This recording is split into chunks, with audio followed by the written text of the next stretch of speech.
Hi friends, কেমন আছো সবাই? আমি সঞ্চিতা হজবরল কাপল ব্লগ থেকে আরেকটা নতুন ব্লগ নিয়ে চলে আসলাম। আজকে সকালটা শুরু শ্বশুর বাড়িতে। এই তো সকাল সকাল উঠে একটু আমাদের বাড়িতে যে গাছ টাছ আছে ফুল টুল হয়েছে, তারপরে এই যে ফল ধরছে ছোট ছোট আম মরিচ, তো সব কিছুর একটু ভিডিও করলাম। গ্রামের পরিবেশ তো করার পরে এই যে সকালবেলা বাসন টাসন ধুয়ে নিয়েছি, রাত্রের যে খাওয়া দাওয়ার বাসন ছিল সেগুলো সকালেই ধোয়া হয়, রাত্রিরে আর ধোয়া হয় না। তো এগুলো পরিষ্কার টরিষ্কার করে আমি আমার ঘরে আসছি বাসি কাপড় চোপড় ছাড়ার জন্য।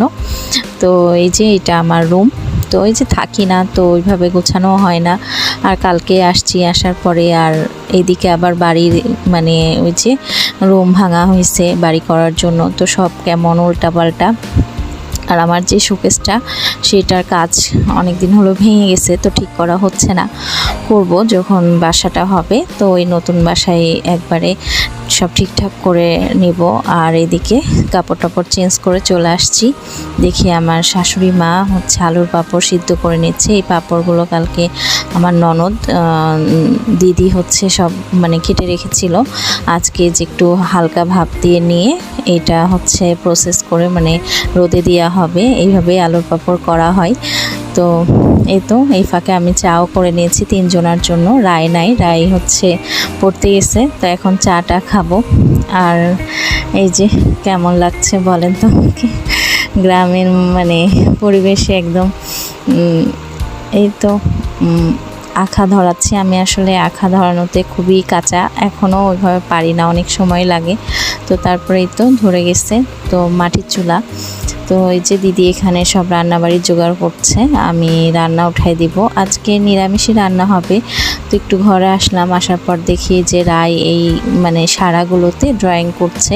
এটা আমাদের দোকানের জন্য করা হচ্ছে, ওই যে দোকানটা করা হয়েছে ক্যাফে, তার জন্য সেটা সাজানোর জন্য। তো এখন এই যে লাউ দিয়ে ডাল হবে, তো সেই ডালটা প্রেসারে সিটি দিয়ে নিলাম।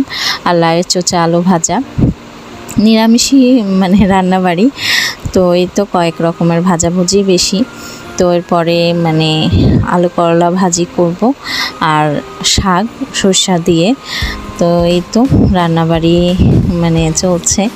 আর একটার পর একটা হাতের কাছে সব জোগাড় করে নিয়েছি, নিয়ে রান্না করতে বসে গেছি। আর এই যে ডালও সিদ্ধ হয়ে গেছে, এখন ডালের মধ্যে জল দিয়ে নিলাম, দিয়ে লাউটা আগে ভাপ দিয়ে নিছি। আর আমি ঢাকায় করলে এইভাবে ভাপ আলাদা দিই না, ওই প্রেশার কুকারে লাউ পরে দিয়ে একটা সিটি দিয়ে নিই। তো যাই হোক, এই তো। আর এটা হচ্ছে মিষ্টি আলু ভাজা। আর আমার অনেক খাবার দাওয়ার শ্বশুরবাড়িতেই শেখা অনেক কিছু, যেরকম মিষ্টি আলু এইভাবে ভেজে খাওয়া যায়, আগে জানতাম না। তো এই তো তারপরে যে মিষ্টি কুমড়োর শাক যেটা, সেটা সরষা দিয়ে করা হবে। তো সরিষাটা বেটে নিলাম। তো এখন ওই শাকটা রান্না করলে মোটামুটি আমার রান্নাবাড়ি শেষ। তো এই তো শাক উঠাই দিছি, দিয়ে এখন ঢেকে দিলাম। ঢেকে এই যে সরিষা দিয়ে এর মধ্যে একটু মিষ্টি দিয়ে নামাই নেব, আর কিছু না। তো হ্যাঁ, রান্নাবাড়ি সব মোটামুটি ভালোই হয়েছিল।